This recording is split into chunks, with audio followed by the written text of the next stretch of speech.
3000 kilo का ऐसा बम जो एक ही पल में शहर तबाह कर दे, जिस बम के गिरने से कई इमारतें ताश के पत्तों की तरह बिखर जाती हैं। दशकों तक बेकार पड़ा ये खौफनाक हथियार फिर से युद्ध के मैदान में लौट आया है। नाम है FAB-3000। करीब 70 साल पुराना ये बम अचानक फिर से सुर्खियों में क्यों आया? आखिर रूस इस खतरनाक बम को फिर से क्यों तैयार कर रहा है? क्या ये सचमुच युद्ध की दिशा बदल सकता है? और सबसे बड़ा सवाल, क्या ये सिर्फ एक साधारण बम है या फिर आधुनिक तकनीक ने इसे 21वीं सदी का खतरनाक हथियार बना दिया? आज मैं आपको बताऊंगा कि आखिर FAB-3000 क्या है, ये कितना ताकतवर है, इसकी मारक क्षमता कितनी है और रूस यूक्रेन युद्ध में इसकी वापसी को लेकर दुनिया इतनी परेशान क्यों है। इस महाबम को समझने के लिए हमें इतिहास के पन्नों को पलटना होगा। इस बम का पूरा नाम है FAB-3000 M54। ये रूस के पारंपरिक हथियारों के जखीरे में सबसे बड़े बमों में से एक है। FAB का मतलब है हाई एक्सप्लोजिव एयर बम। 3000 का मतलब है इसका कुल वजन करीब 3000 किलोग्राम या 3 टन है। ये बम सोवियत संघ के दौर में बनाया गया था और इसका मकसद बड़े सैन्य ठिकानों को तबाह करना, भूमिगत बंकरों को नष्ट करना, गोला बारूद के डिपो उड़ाना और रेलवे पुल और औद्योगिक ढांचों को नुकसान पहुंचाना था। FAB-3000 सोवियत संघ के सबसे भारी पारंपरिक बमों में गिना जाता है। इसे सेकेंड वर्ल्ड वॉर के बाद सेना में शामिल किया गया था।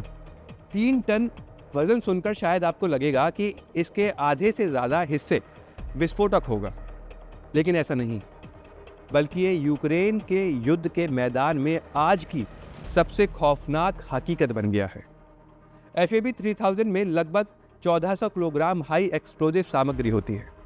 बाकी वजन इसके मोटे और बेहद मजबूत स्टील के ढांचे का होता है। इस मजबूत ढांचे का काम सिर्फ बम को संभालना नहीं है। दरअसल ये बम जमीन के अंदर घुस सकता है, मोटी कंक्रीट की दीवारों को तोड़ सकता है और फिर अंदर जाकर विस्फोटक कर सकता है। यही वजह है कि इसे बंकरों और मजबूत सैन्य ठिकानों के खिलाफ प्रभावी माना जाता है। रूसी मीडिया के मुताबिक इसका धमाका इतना शक्तिशाली हो सकता है कि करीब 40 मीटर के दायरे में भारी तबाही मच सकती है। कई दशकों तक FAB-3000 को पुराने जमाने का हथियार माना जाता था। वजह साफ थी कि ये एक डम बम था, यानी इसमें GPS नहीं था, कोई गाइडेंस सिस्टम नहीं था, कोई स्मार्ट टेक्निक नहीं थी। इसे विमान से सीधा लक्ष्य के ऊपर गिराना पड़ता था। लेकिन रूसी इंजीनियरों ने इसका एक बेहद सस्ता और जानलेवा तोड़ निकाला। रूस ने इस बम में UMPK यानी universal planning and correction module जोड़ना शुरू किया। ये एक तरह का गाइडेड किट है जिसमें पंख और सैटेलाइट आधारित गाइडेंस सिस्टम लगाए जाते हैं। अब यही पुराना बम हवा में काफ़ी दूर तक फैलते हुए लक्ष्य तक पहुंच सकता है। अब मैं यहाँ आपको UMPK के बारे में बताता हूँ। इसे आसान भाषा में ऐसे समझिए कि पहले बमों को टारगेट के बिल्कुल ऊपर जाकर गिराना पड़ता था। इसका मतलब था कि लड़ाकू विमान दुश्मन के एयर डिफेंस सिस्टम के जद में आ जाते थे। लेकिन UMPK लगने के बाद तस्वीर बदल गई। अब बम में फोल्डिंग विंग जुड़ जाती है, सैटेलाइट नेविगेशन सिस्टम जुड़ जाता है, बम हवा में ग्लाइड कर सकता है, विमान सुरक्षित दूरी से हमला कर सकता है। यानी रूस के लिए ये एक सस्ता लेकिन बेहद असरदार विकल्प बन गया। फाइनेंशियल टाइम्स की रिपोर्ट्स के मुताबिक रूस ने पुराने सोवियत बमों को आधुनिक गाइड बमों में बदलकर यूक्रेन के खिलाफ बड़े पैमाने पर इस्तेमाल करना शुरू कर दिया। मार्च 2024 में रूस ने FAB-3000 के बड़े पैमाने पर बनाने का ऐलान किया था। रूस के रक्षा मंत्रालय ने कहा कि फैक्ट्रियों में FAB-500 और FAB-1500 के साथ साथ FAB-3000 के उत्पादन को भी तेजी से बढ़ाया गया है। लेकिन सवाल ये है, आखिर ये फैसला क्यों लिया जा रहा है? इसके पीछे कई वजह मानी जा रही।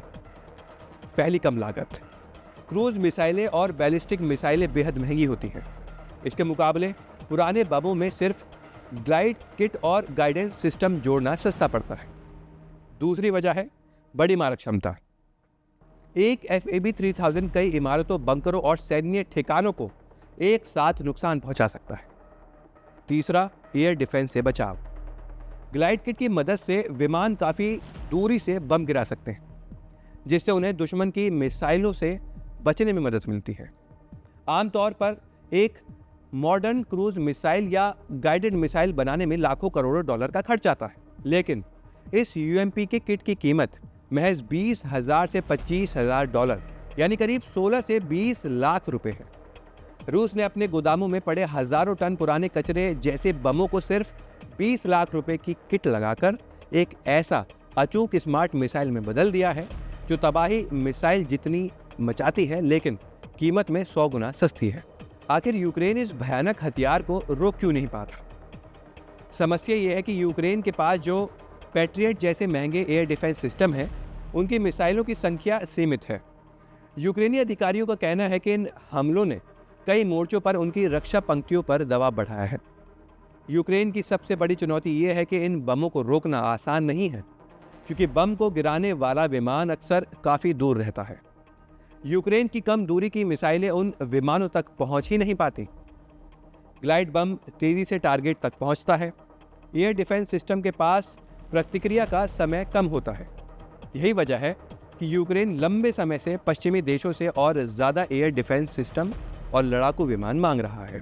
हालांकि FAB-3000 जितना ताकतवर है, उतना ही भारी भी है।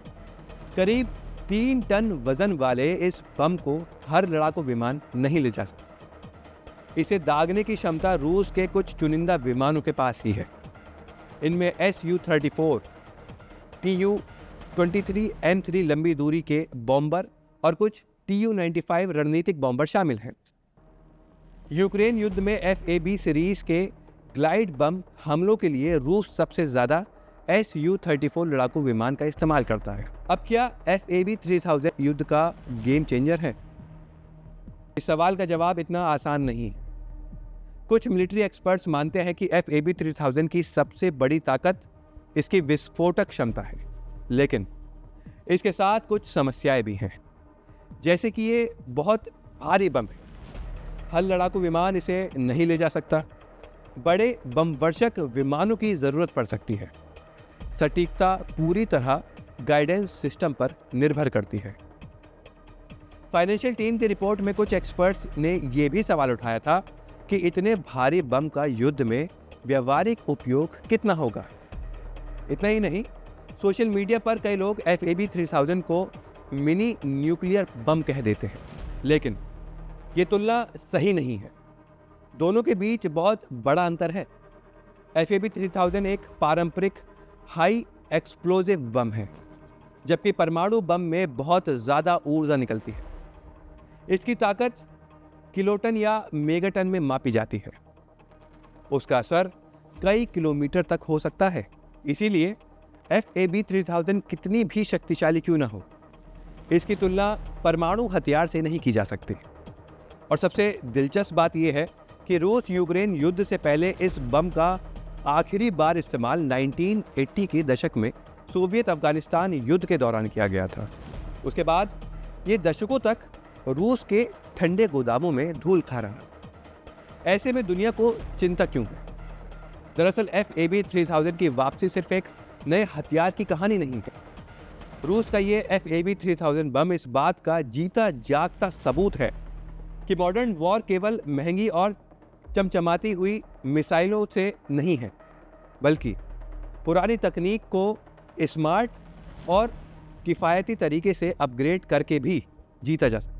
शीत युद्ध का ये दानव आज 2026 में भी दुनिया भर के सैन्य रणनीतिकारों के लिए एक केस स्टडी बन चुका है। ड्रोन, सैटेलाइट और ग्लाइड किट जैसे उपकरण युद्ध की रणनीति बदल रहे हैं। आज सिर्फ रूस ही नहीं, बल्कि अमेरिका, चीन और यूरोप भी पुराने हथियारों को स्मार्ट सिस्टम से जोड़ने पर तेज़ी से काम कर रहे हैं। अब यहाँ एक और दिलचस्प सवाल उठता है कि आखिर रूस के FAB-3000 की तुलना अमेरिका के मशहूर बंकर बस्टर बम से कैसे की जा सकती है? हालांकि दोनों ही बेहद भारी पारंपरिक हथियार हैं, लेकिन इन्हें अलग अलग मकसद के लिए तैयार किया गया है। FAB-3000 को बड़े इलाके में ज़्यादा से ज़्यादा तबाही मचाने के लिए बनाया गया है।